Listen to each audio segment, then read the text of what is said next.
Hello, Dana. Yeah.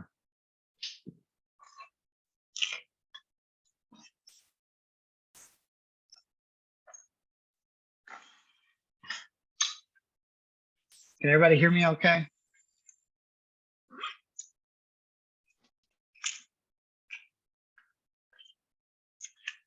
Is this all the same people from my child and adolescent class?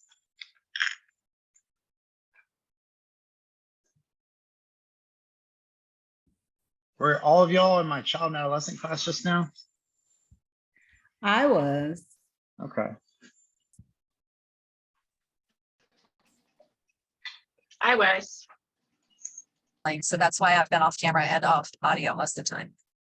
But I'm not Awesome. the one driving, just so you know. Oh, I was about to say, this thing's getting recorded. You're more than welcome to just watch it later. You're trying to drive and do it. I'm sort of a captive audience right now, so it's great. Well, I'm going to give everybody just a couple minutes here to get in and join. And with several of you being in my child and adolescent class, we probably actually will get into some of the neuroscience stuff for this meeting. Yeah. But again, I will be recording all these lectures and uploading those to Moodle the following Monday.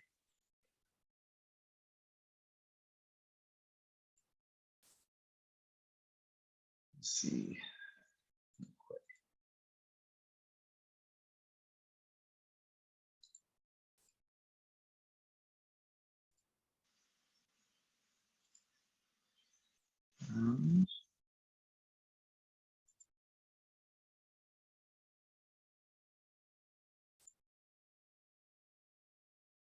Yeah, so I guess if you're in both of my classes, you got 2 extra really long emails of the same thing.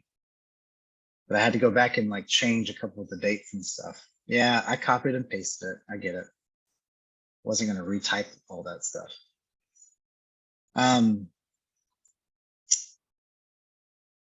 It's okay to plagiarize yourself, I think. Unless you just, yeah, I don't really know what I'm trying to say. All right, well, let's get going. And I guess we're just gonna have us 6 in class here. I recognize that this last minute Sunday was, might have been a little bit challenging to get to, but if you're in both of my classes, I'm sorry to put them on, right back to back same night, but good news is at least, you're getting 2 classes knocked out in one night rather than having to spread it out across the week. And like I said in my email, I chose Sundays because there are just so many folks who are in our, that are in weekly classes at nights, and it's just almost impossible to pinpoint a weekly time that would work for everybody. And so I chose Sunday evening because most people don't have a whole lot going on Sunday evening anyway.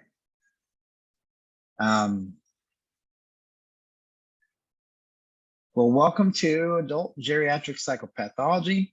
I'm Dr. Armstrong, and if you've never taken me before as professor, just know that I'm the hardest professor in the whole history of Amberton. Less than 10% of students pass my classes. And that is all a joke. I'm probably the easiest professor in the history of Amberton. Easy in the sense that you can get a great grade in my class as long as you just try. Because the reality is grad school is not about grades anymore. Like when you get your diploma, they don't put your GPA on there. when you go apply for licensure, they don't ask what your GPA was. When your clients show up for counseling, I've never had a client ever ask me what my GPA was. Nobody cares about that.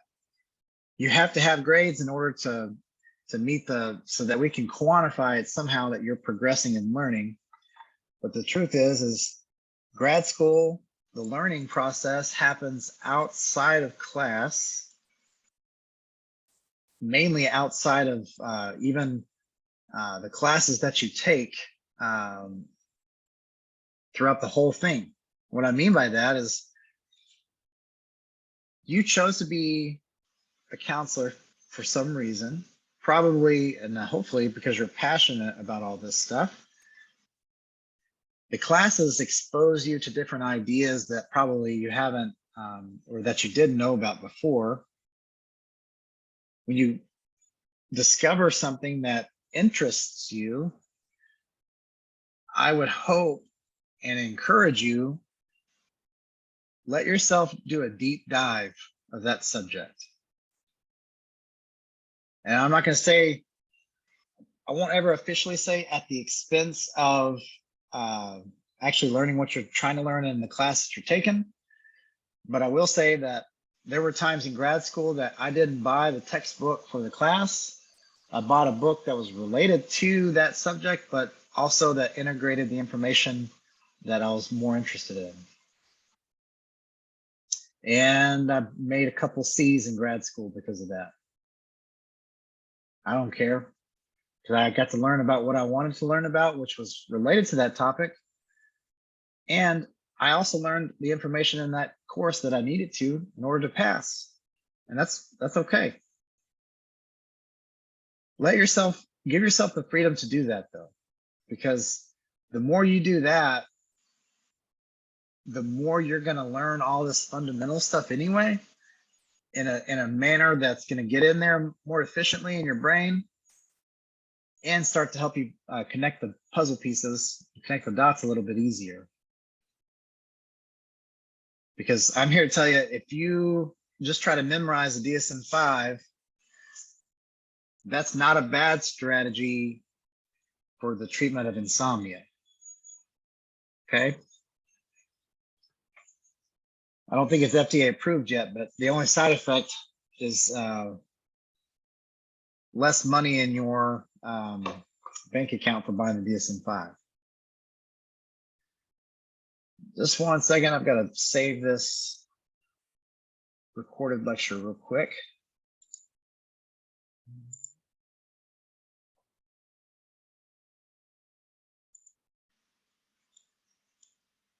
All right. So, can everybody see the Moodle pulled up here? All right, good. I like to call it the Moodle, by the way. Like, you got to put a "the" in front of it. It's the Moodle, like the car. Well, let's talk about the game plan for tonight. And my hope is to get us into the brain, neuroanatomy, a little bit of neurodevelopment, and understanding just some of the basic terminology that we're going to be using a lot in this class that might feel a little bit overwhelming for you as we go. But please know that all this stuff builds on itself, and that the information changes so rapidly that even if you memorized it today, by the end of the class, some of it is probably going to be wrong. Because this is the brain, and it is really, from a science perspective, the final frontier, so to speak. And we keep learning new things on a day-to-day basis. And that's particularly true, by the way, with COVID. I've kind of gotten into the weeds on the research with COVID because I had a forensic. I had to testify in court on it, and there's a lot we obviously don't know about that, but we do know that COVID always affects the brain in some way. It just might not be something that's permanent in some people, and for others it might be permanent. Yeah, there's just a wide range of outcomes there that we're still learning about. All right, for this class, you're going to need the DSM-5 TR. It's the text revision. It's the green book. As much as I wish I could tell you to just keep the DSM-5, the old purple book, I can't officially say that because this newest edition has, I would say, enough changes to warrant its utility, not just for this class, but for probably the next 10 years or so, because that's about how long it is between each edition. Does that mean that some of your questions on tests and quizzes won't say DSM-5 when they should say DSM-5 TR? Well, some of those questions will say DSM-5, but what you need to know is I've gone back through and looked at all the questions to ensure that there have been that nothing's incorrect now. So it's the same information, and the truth is, the DSM-5 TR, the main difference is there's been some changes to some of the codes and in relation to the actual numbers that go with diagnoses and how that relates to the ICD-10. The other changes include more information about how each diagnosis relates to different cultural variables, as well as suicidality and risk for self-harm and so forth. And then I believe there's only been one additional diagnosis that's been added, and it's the bereavement disorder. Let me see. I'll give you the official answer on that.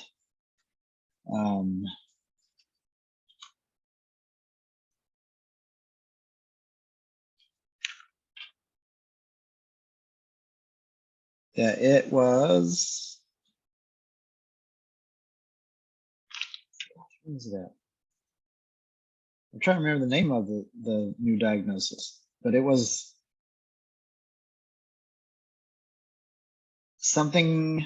It was the depression and bereavement, I believe, is what it was. Complicated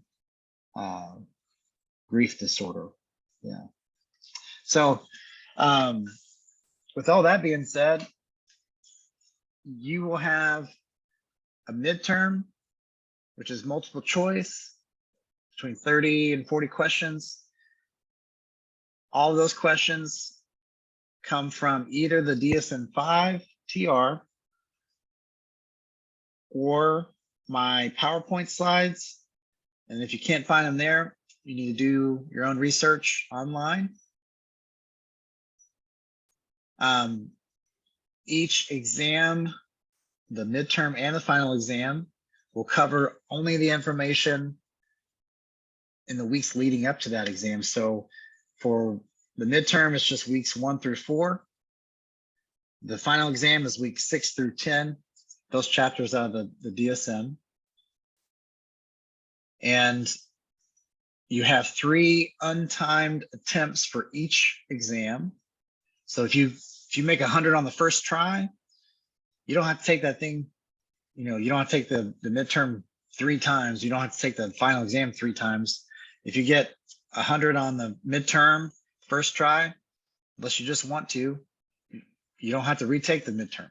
You're done with it. Same thing goes with the final exam. If you get a high enough score on that, that you're comfortable with on the first or second try, you don't have to take all 3 trials. But I will only count your highest score for each exam. Apart from the week 1 quiz, which is due on the 22nd coming up, apart from that, you will have the whole semester starting, last week to take the midterm final exam and complete all the weekly quizzes. Week 1 quiz is due the 22nd because I need to submit to the registrar the information about which students are participating, which ones aren't, because I said this joke last class, so just bear with me. But because I think the registrar will show up at your house in the middle of the night probably, and they track you down if you're not participating in class. Just know that. I say they track you down. They call you. They don't really show up at your house. I'm gonna get in trouble. This thing's getting recorded. With that being said, if you somehow forget to do week 1 quiz, just let me know. I will reopen it for anybody after the 22nd. Okay. And you'll have the rest of the semester to get it done. I don't like to have deadlines on those. And despite getting complained about from students for giving them the whole semester to do stuff, which is blows my mind. I do that intentionally because I know you all have lives outside of school.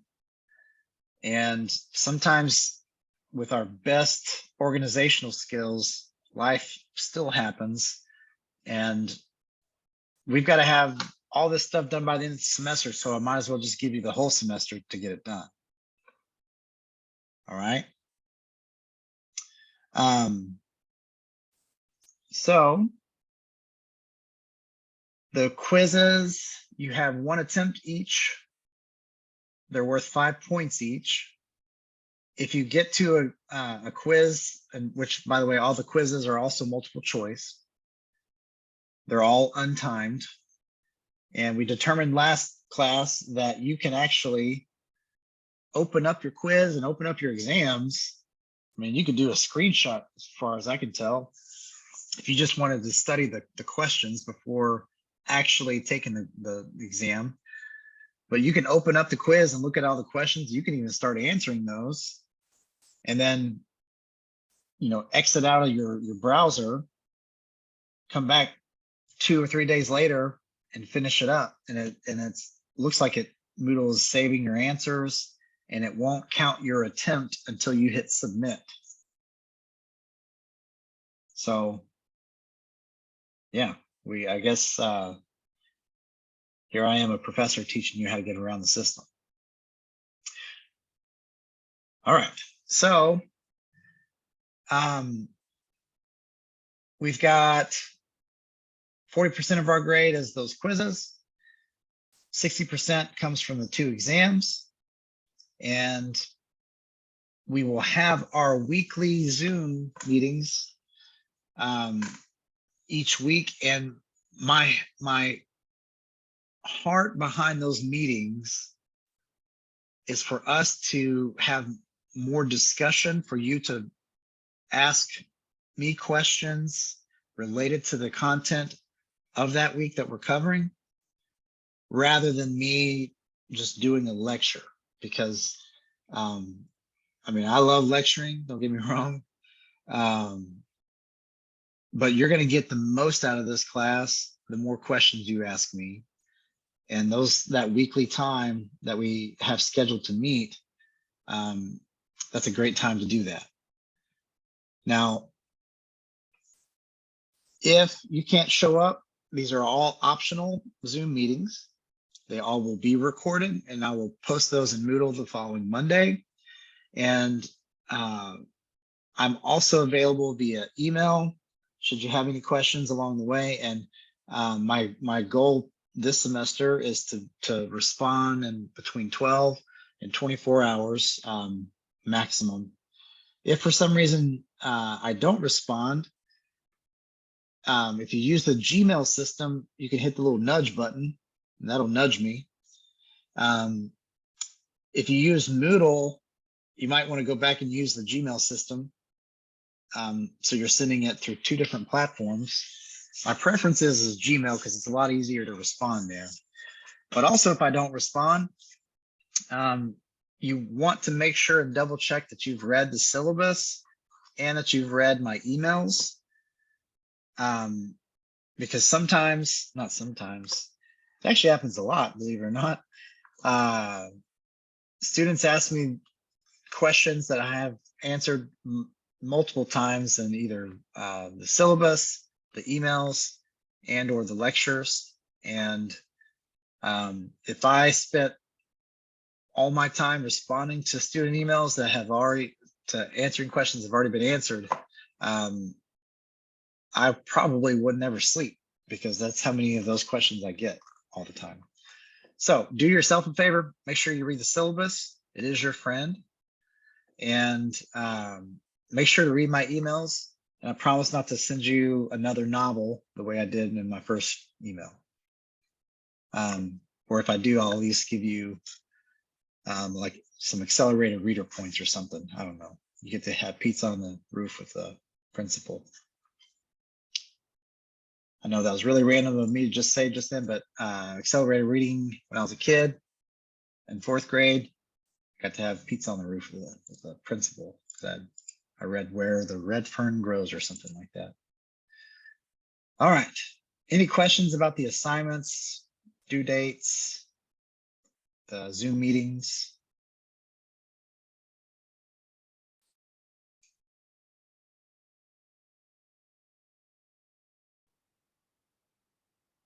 That sounds, it's hard to hear everybody talking over each other.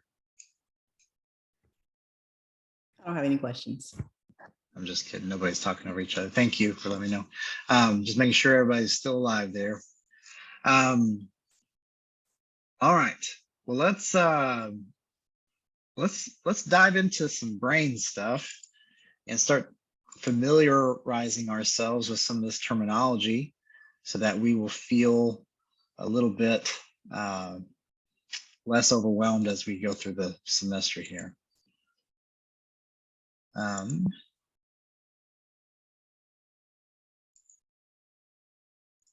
Share this slide with you.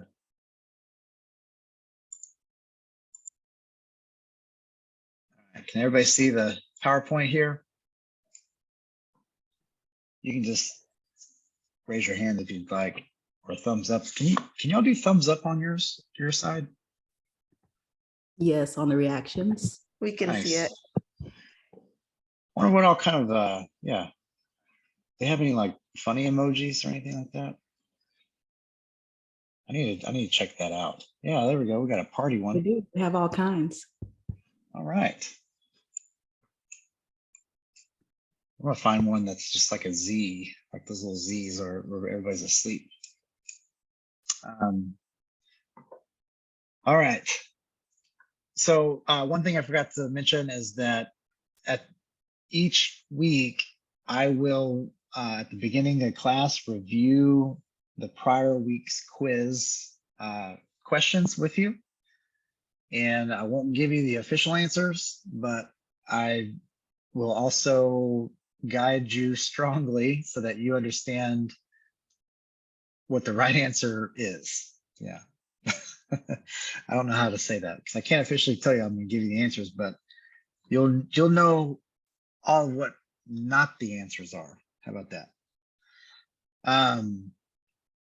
Well, let's talk a little bit about the DSM-5 and some neuroanatomy and physiology tonight, just some basics. It might sound kind of boring to talk about the neuroanatomy and neurophysiology, but it's actually pretty interesting as it relates to our behaviors, our emotions, development, and our thoughts. And I'm here to tell you, this is my firm belief, but I'm a little bit biased because I'm a neuropsychologist, but I can't imagine trying to conceptualize any mental illness or human behavior or anything related to what we do or think or feel without knowing at least some things about the brain. Because as soon as we remove the brain from that equation, we lose, in my opinion, the main or entire framework of conceptualizing who we are as human beings. Now, am I saying that I don't believe in God or that there's not a spirituality component? I'm not saying no to that, but what I am saying is I do believe that the biology is very much integrated into the spiritual. And what that means specifically is probably a lot more science than what we know, in that ultimately we are still figuring this stuff out. And so there's always going to be some room for the revelation of truth through it all. With that said, I want you to know that I am still in conflict and reconciling how much of me is biology and how much of me is outside of biology. I'm not sure that I'll ever have those answers. And it's okay if you find yourself wrestling with that. But if you've never asked yourself these questions, if you've never asked yourself, like, where does brain biology end and something else begin that's outside of biology, you need to ask yourself that question. You absolutely have to, because without having at least worked on that answer, it's going to leave you leaning in a direction of being very, I would say, judgmental as it relates to mental illness. And what I mean specifically by that is that, and I don't mind sharing because I'm all about destigmatizing this stuff, but I have recurring seasonal depression, mainly in the fall and the winter time.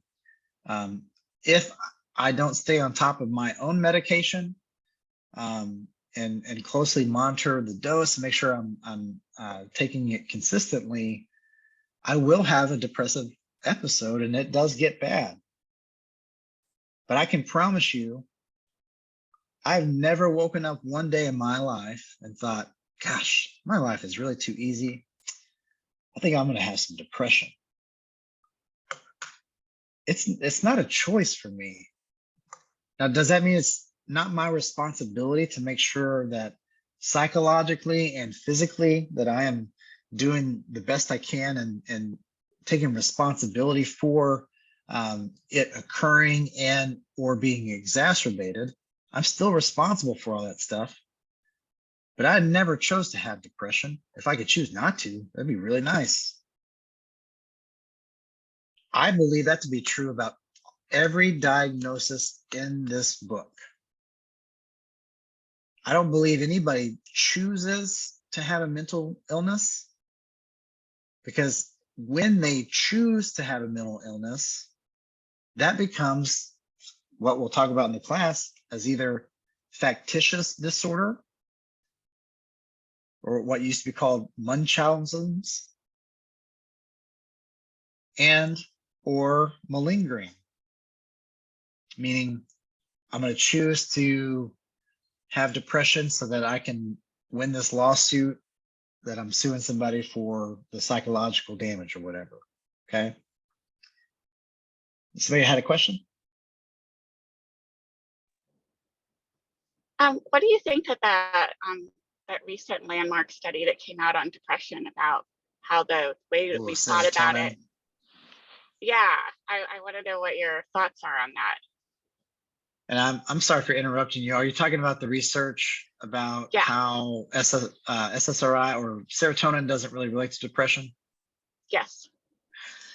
Yes, that's a great question. I have answered that. I've been asked that question several times by patients and family members, and I'm here to tell you that everybody in psychiatry and neuroscience, we have been taught and we've always known that serotonin is only a proxy neurotransmitter as it relates to what really is happening in the changes in the brain. Meaning that serotonin levels are, I say levels, the receptors for serotonin change dramatically, and depending on where we're talking about the brain, when those change like up or down, which may or may not be associated with increased or decreased serotonin levels, like how much you actually have there, but that dynamicity can cause downstream, or does cause downstream effects, primarily with the glutamate system. Now everybody's probably heard of ketamine at this point. not like, Special K what they're selling on the street, but the treatment for depression in particular, ketamine has been approved by the FDA as a rather robust and an effective treatment for treatment-resistant depression. But here's the thing: is that what ketamine does is the same thing that most SSRIs do.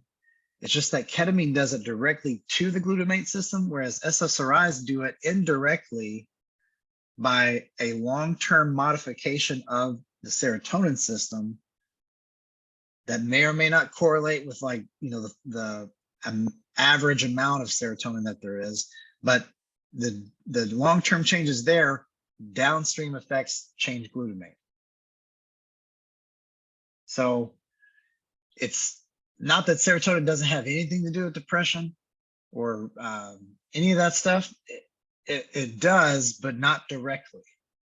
And that research, and there's a lot of people kind of frustrated because the research, the headlines that went through all the media was that, basically what we all fear is that, big pharma must be tricking us and taking all this Prozac for no reason. Well, I promise you, we all know, and it's an oversimplification to say we got to boost your serotonin levels to make you feel happier. If you don't have enough serotonin, you're going to feel sad. That's kind of true, but it's true long-term and only indirectly. And there's a whole lot more molecular information that you got to know and get into, and understanding the system dynamics behind the limbic system and how glutamate and GABA and even the cannabinoid system all interact with serotonin. And so the research they did is true. It showed just the measurement of serotonin in relation to depression, but it didn't explain, in my opinion, well enough or highlight well enough that the system is a lot more dynamic than that, and modifying one neurotransmitter always modifies the downstream ones that really make the cake. Yeah. Okay, thanks. I just wanted your take on it. Yeah, There's a and lot that's of, great. I feel torn and confused by it. So Yeah. I don't know. Yeah, especially when it comes to, yeah. Okay, thanks. Yeah, and it's mainly it was the media that highlighted that, and a couple of those research professors or researchers that published it. By the way, that's not the first time research like that's come out. There are several studies going back 20 years or so, at least, no, back to the early 90s, almost 30 years, starting with Prozac, that show that serotonin has almost minimal relationship with depression, as it's concretely defined diagnostically in the DSM. And also research showing that the SSRIs in particular, the selective serotonin reuptake inhibitors, those are almost just a little bit better than doing nothing for depression. Now, that's the average response. And so when we talk about, just in general, like as an SSRI effective for depression, when we say it's just a little bit more, well, that's on average. So that means that there's quite a few people out there that see a robust, positive response for SSRIs. And there's also people out there that don't. When you average them all together, it ends up being just a little bit better than not doing anything. That's the same as psychotherapy, by the way, just FYI. Psychotherapy is just a little bit better than not doing anything on average, but that doesn't mean it's not effective. Yeah. And David, do you have another question, or is that just your hand? No, that was it. Thank you. Okay. Do I do I put your hand down or do you put, I can put yours down. Here we go. Did it. All right. So let's talk about the basics of the DSM-5 and why do we even have this thing? Well, bottom line is that the DSM-5, we need a formal way of conceptualizing mental illness. And it's not just for clinical reasons. It kind of feels like this is a clinical book. But the truth is, if we didn't have a need for these definitions diagnostically in the courts, I doubt we would even have the funding to make a diagnostic manual for mental disorders. In other words, this thing is written almost primarily for the legal system, as far and wide as you can imagine it being applied in that arena. And it's made in an attempt to provide a framework of biological theory behind mental illnesses, or what ends up being defined as abnormal human behavior. For the sake of time, I won't ask you this question as a class, but it's a question you need to ask yourself is, how do you know what's normal and abnormal when it comes to human behavior? You're welcome to answer that, by the way, if you'd like, anybody. But how do you, like, apart from the DSM-5, we're just walking down the street, how do you know what's normal and abnormal?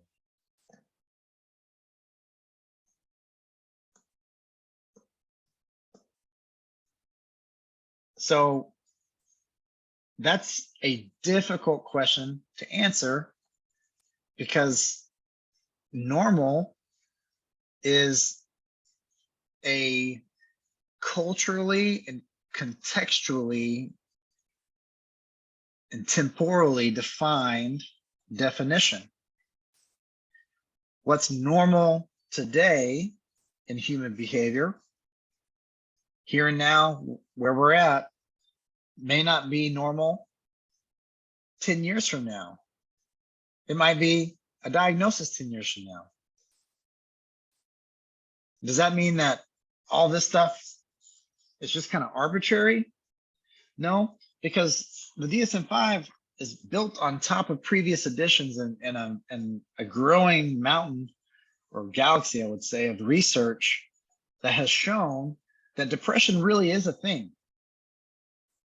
Does that mean every time somebody feels sad that they're depressed? No, not necessarily, not as it's concretely defined by the DSM-5, but depression is a real thing. And if you have enough symptoms, then you're going to make you're going to meet the diagnostic criteria here. And that's the best we can do at the moment, because when a client comes in, it'd be nice, but we don't have the ability yet. It'd be nice to be able to just take like your phone and just like, scan their head and be like, yep, looks like generalized anxiety disorder. Or, yep, looks like today's session went really well for you. Look at all the changes, all the healthy changes that occurred. That day's coming, but we can't do that yet. It's not like a broken bone. We're not looking at radiology images.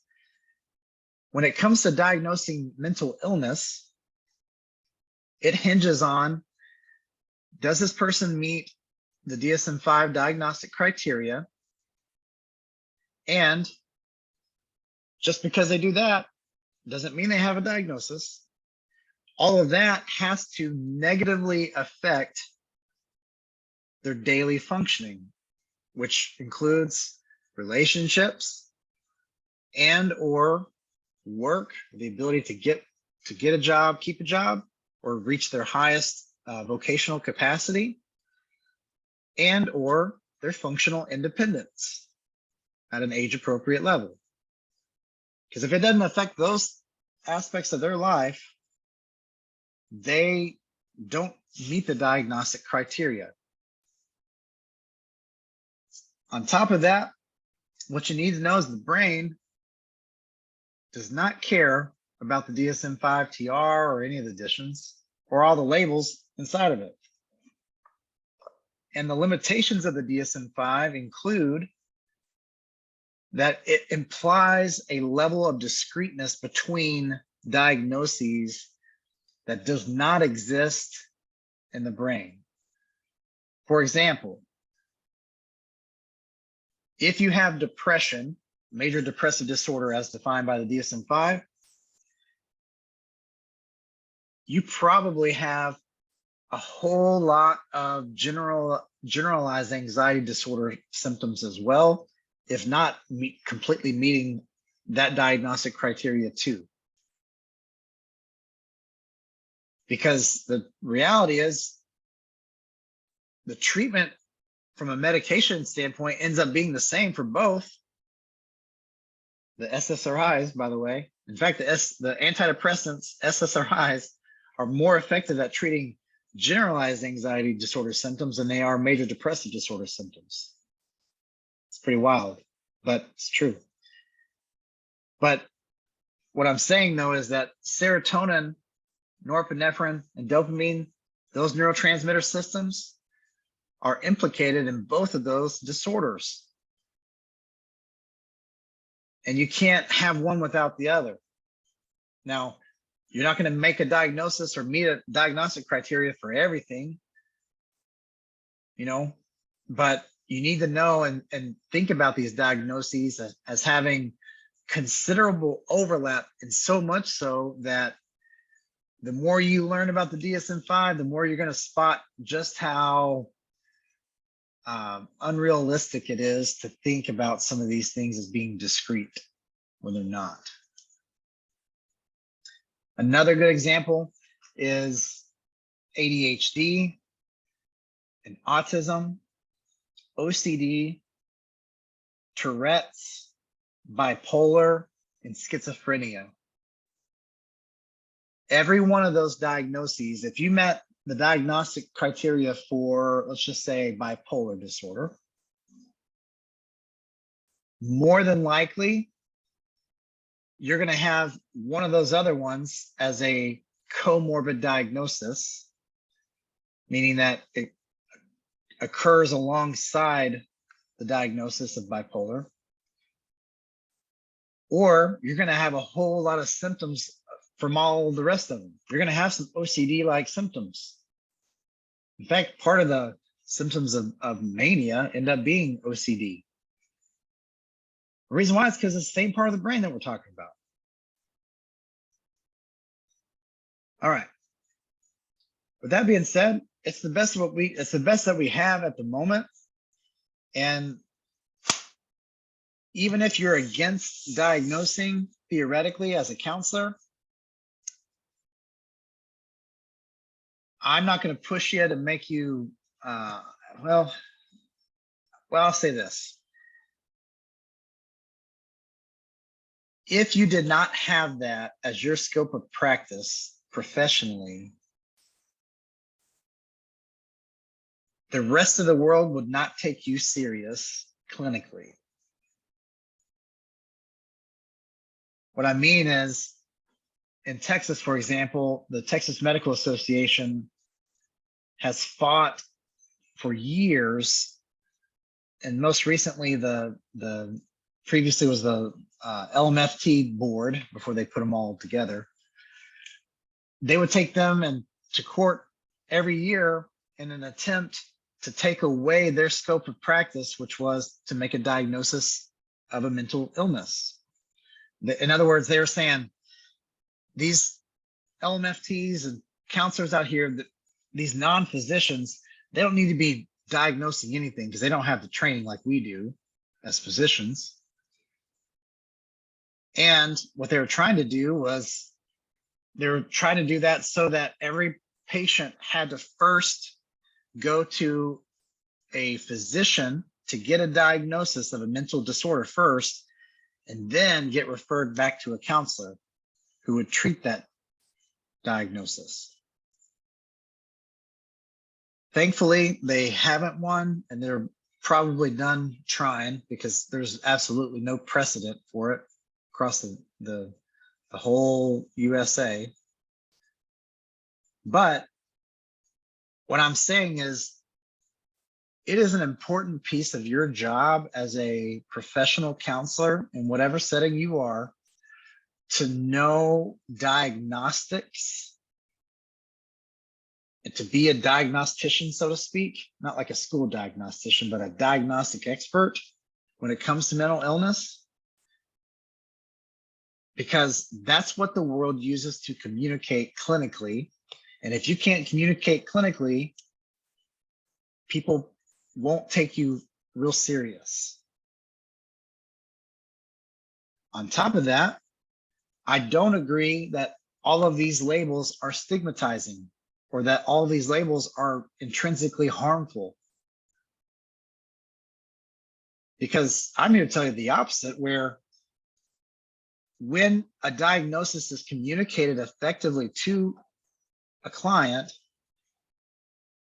it can be very, very, very therapeutic for a client to be affirmed in their experience by something concrete and recognize that it's not because they're psychologically weak that they have a difficult time.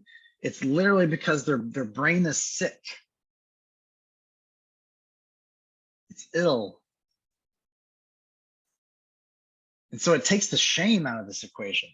Now, taking the shame out doesn't take away personal responsibility, because I'm here to tell you, if you've got high blood pressure, and you probably didn't, you may or may not have, but let's just say you have essential hypertension, like the genetic version, or I just have high blood pressure. I was born that way. Well, just because you're not responsible for why you have it doesn't mean you're not responsible for treating it if you want to keep living. But we can go to the grocery store all day long and tell, people, like complete strangers, about, oh, well, I've got diabetes and I take insulin, or, whatever it is.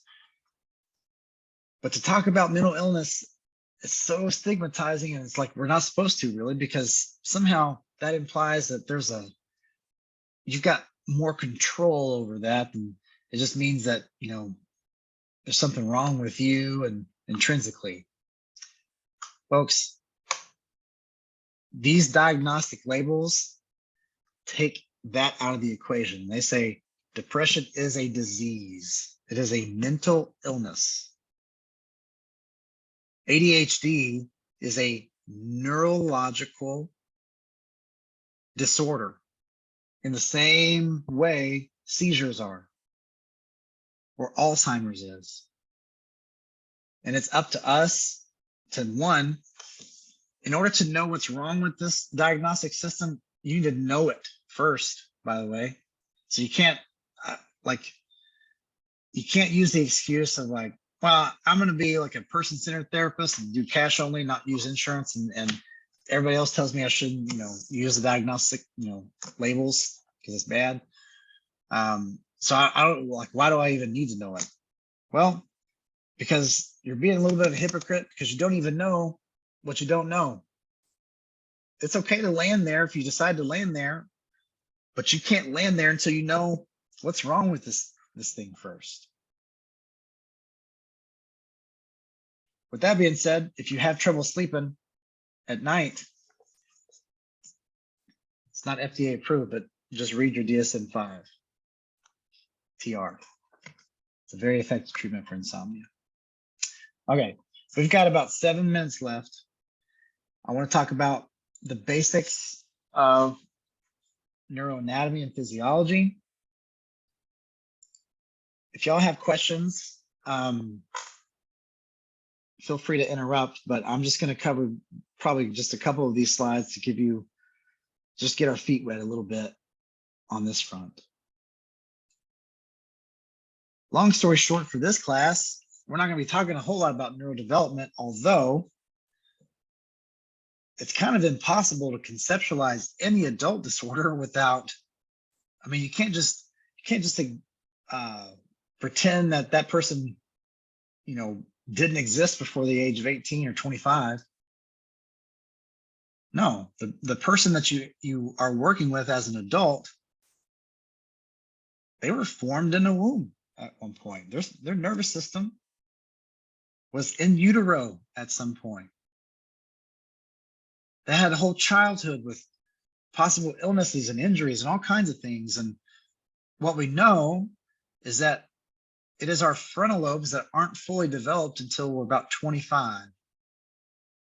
And what that means specifically or concretely is you've got all the brain cells that you're ever going to have. For the most part, there are some areas of the brain that produce more brain cells, just so you know, but it's probably not enough that we would ever be able to quantify it, like, or see it over time. Your brain's not growing, in other words. It's not going to get bigger over time. With that being said, it is the wiring, the connections between neurons that continue to myelinate or develop or mature in the frontal lobe system throughout the whole rest of the brain. Every connection that goes to the frontal lobe, that system doesn't fully mature until about 25. And anything and everything that we would identify, like if somebody came up to you and just was like, how would you describe maturity? Like, if somebody's acting immature, what does that mean? Well, everything that we would define as being mature, all those functions, behaviors, and traits, guess what? That's all frontal lobe stuff. And so that maturing occurs all the way until about the age of 25. Now, just a brief rundown, make sure I'm good on time. Just a brief rundown about the brain. You've got gray matter on the outside, and gray matter is where all of your neurons, the brain cells, the processors are. So think about neurons, that type of brain cell, as a mini computer. I say each one like as if they're that big. Each neuron is itself a computing device. It receives input.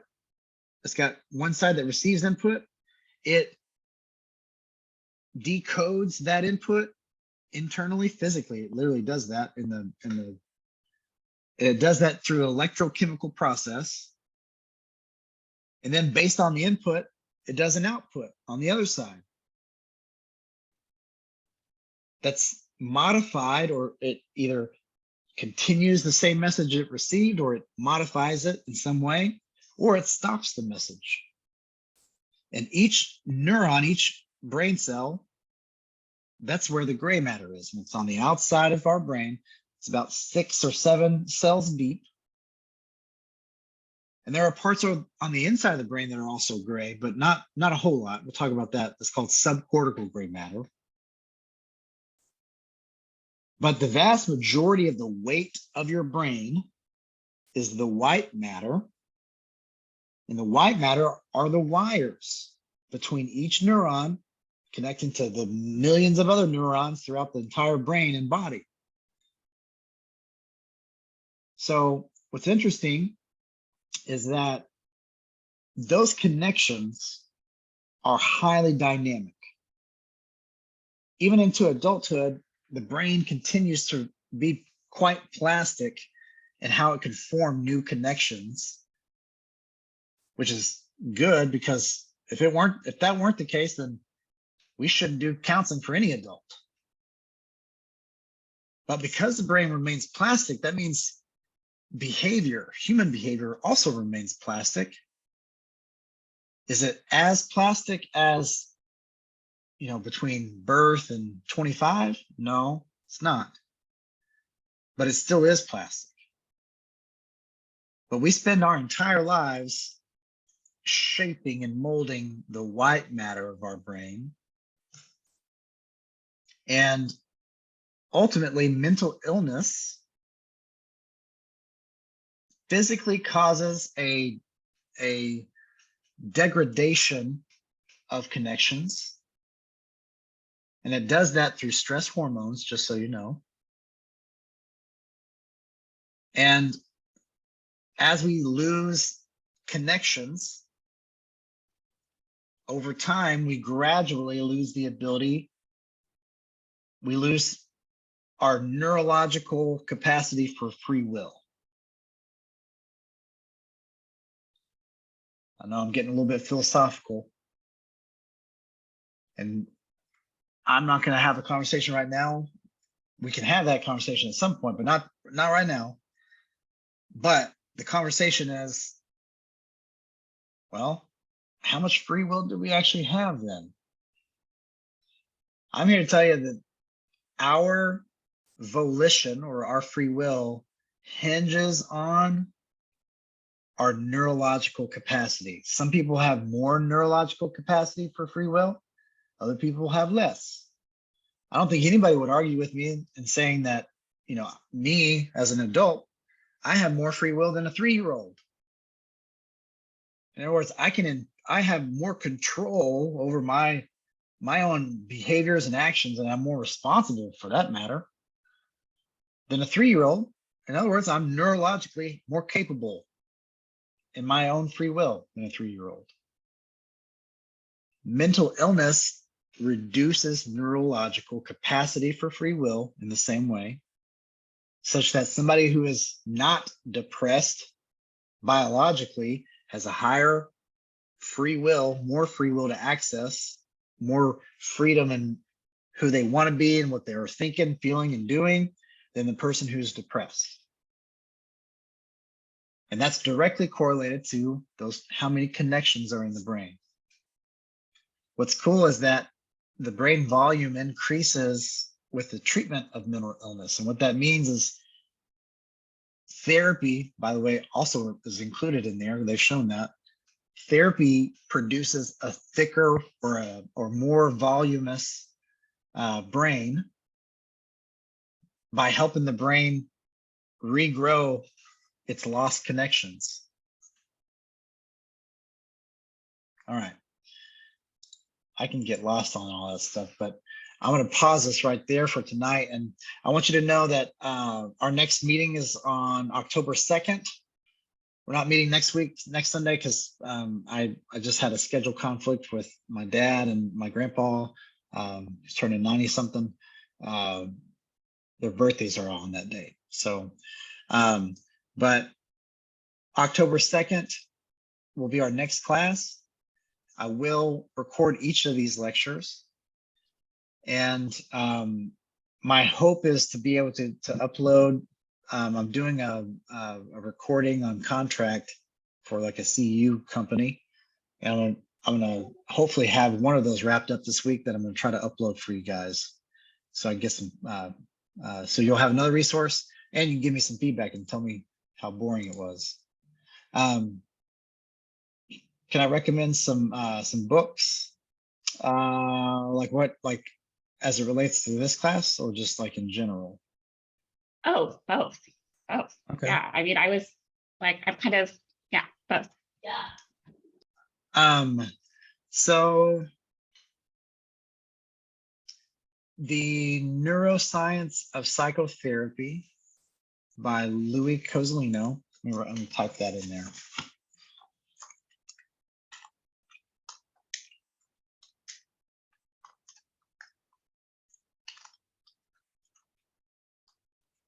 That's one of the best books, in my opinion, as it relates to being a counselor and conceptualizing and integrating all this neuroscience stuff into our own theory and approach. Because Cozolino, by the way, he's a PhD psychologist, but he's like the Carl Rogers in psychology. I mean, he's like the most person-centered therapist out there, and so he goes into and he integrates that really well in his teaching. There's another one. It's the Neuroscience of Social Attachment. Right, I think it's the neuroscience. Yeah. He also wrote that one. Those are really good resources. The Robert Sapolsky. He wrote a new one that I haven't read yet, but I'm looking forward to it. But one of the older ones is called Why Zebras Don't Get Ulcers. And he's a Stanford neuroendocrinologist professor who is really funny, like could be a stand-up comedian probably. He looks like an old hippie. And he calls himself that, so it's okay. But that book really changed my whole perspective on understanding just how much chronic stress physically affects the biology of our brain and how that translates sometimes and most of the time into some form of a mental illness defined psychologically. But he does it in a way that anybody on the planet could read and understand, and it's not like a real technical book.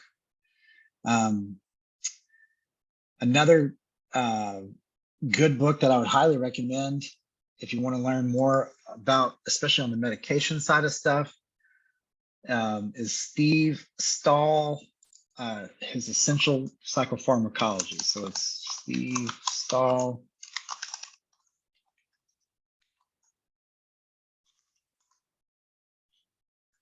I think I spelled that right. And I know like psychopharmacology sounds like you're going to learn only medicine. You learn some, and you learn a lot actually, but it's mainly, he does a very good job, especially with his visuals, of giving you examples of what the biology is behind all of these diagnoses. His stuff is really why it's helped me understand the limitations of the DSM-5, because even Stahl has outlined how much overlap there is between everything. I mean, I've got a whole list of them, but there is, gosh, what's the title of that thing?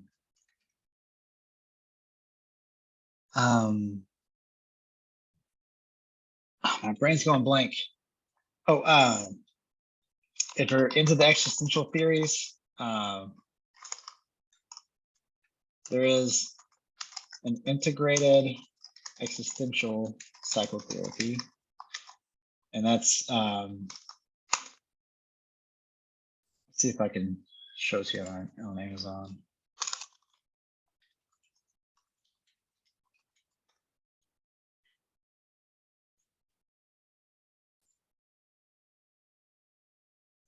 Yeah, and that's by Kirk Schneider. I'll give you the link for that. I don't actually get I don't get any money for telling you about this stuff. I wish I did, but I think I have to legally disclose if I do or not. There you go. That's Kirk Schneider's book. Those are good jumping off places, I would say. Yeah. Thank you. For sure. If you remind me, I've got a list of textbooks somewhere, or not textbooks, or just books, my book recommendations, because I almost every semester somebody asked me, and so I just decided not to retype it out every time. Yeah. Plus I'm always adding to it. Yeah. Well, all right, folks. We will plan on seeing you on the 2nd. Looking forward to this semester, and we'll jump into neurodevelopmental disorders in adulthood next time, and swiftly transition into talking about schizophrenia and bipolar and depression. Get all that stuff covered before our midterm exams. All right. Well, y'all have a great rest of your evening. Yep. Thanks. Absolutely. Bye. And y'all, we'll see you next time. Thank you, Dr. A. Dr. Armstrong. Bye. Take Yeah. care. I want to see her. Bye.